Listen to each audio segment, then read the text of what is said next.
kami bahwa kami berharap kepada seluruh pencinta Masjid Istiqlal untuk datang ke Masjid Istiqlal.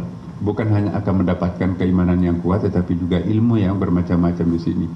Di sini ada perpustakaan e-library, bisa mengakses perpustakaan sudah terbuka di luar negeri seperti di Mesir, Amerika, dan di Cina.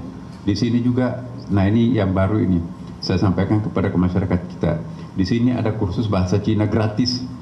Jadi anak-anak kami di sini sudah bisa bahasa Cina itu setiap hari itu. Kemudian itu dikelola oleh kedutaan Cina melalui space Cina yang ada.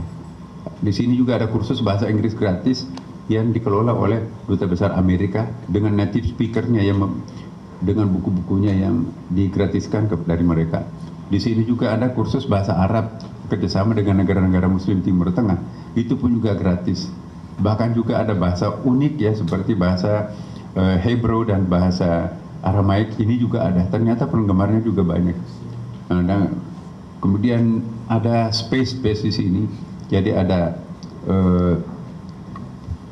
mengintip kebudayaan luar negeri ada di Istiqlal. Timur Tengah ya, Eropa, Amerika, Cina, dan dalam waktu dekat ini Singapura juga.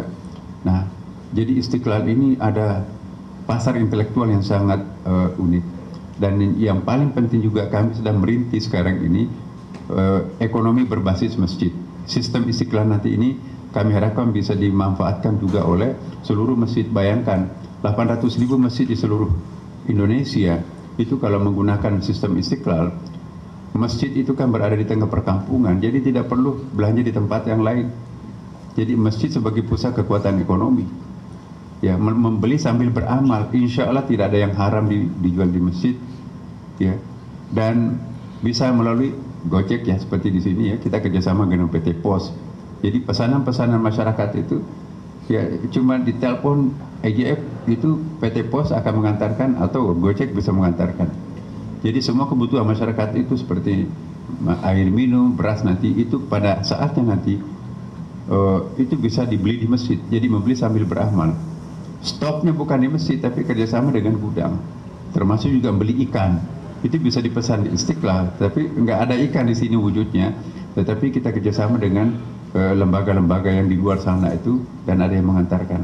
Jadi keuntungannya lari ke masjid dan insya Allah kalau ini bisa ditiru maka masa depan Indonesia terutama umat Islam itu ya tempat belanja yang paling efektif ialah di masjid. Kenapa? Membeli sambil beramal. Tentu bukan ruang utama masjidnya yang harus sakral itu ya, tapi di halaman masjid itu kan banyak space.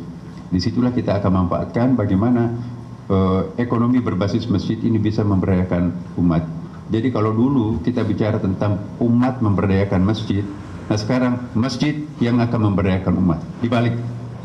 Nah inilah harapan kami, semoga teman-teman wartawan bisa mendampingi kami untuk menjadikan Indonesia ini sebagai negara contoh untuk pengembangan ekonomi berbasis masjid, ya, dan masjid juga sebagai rumah besar untuk bangsa Indonesia. Siapapun bisa mengakses apapun yang ada di Istiqlal ini, ya, karena kita di sini adalah sudah tradisinya Istiqlal seperti itu. Terima kasih. Jelajahi cara baru mendapatkan informasi. Download Metro TV Extend sekarang.